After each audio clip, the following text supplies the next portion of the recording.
This Naperville Sports Weekly feature is brought to you by the DuPage Credit Union.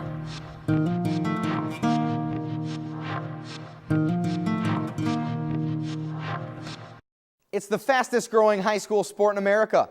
The IHSA currently has it on its radar as an emerging sport. Naperville Sports Weekly's Kevin Jackman explains why this game is rapidly growing in popularity.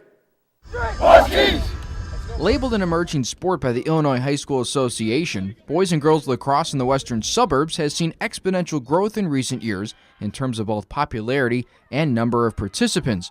Much of this can be attributed to coaches like Naperville Central's boys lacrosse coach Jacob Padilla, who is trying to bring his East Coast experience to the Midwest.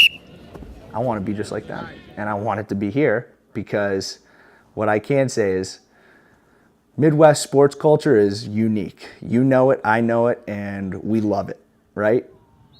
We can have that here. For Padilla and company, lacrosse on the East Coast, with its rich, long history and large popularity, sets the perfect example to strive for. The origins of the game is it's a Native American created sport.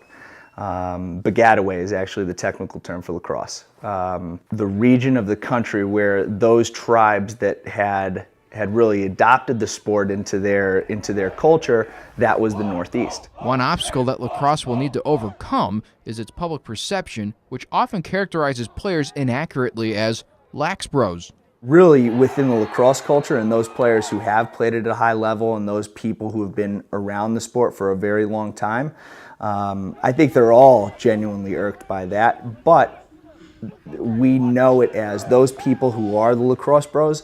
Typically, from my perspective, are those players who are brand new to the sport.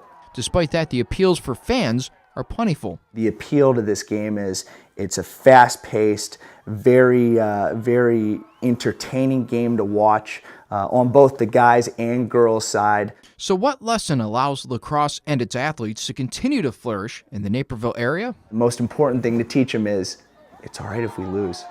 It's all right if they stumble. This is how you get good. You just have to, you just can't quit. Not before long, the IHSA will have no choice but to change lacrosse's classification from emerging to legitimate, with all signs pointing to sooner rather than later for this exciting up-and-coming sport. With Naperville Sports Weekly, I'm Kevin Jackman.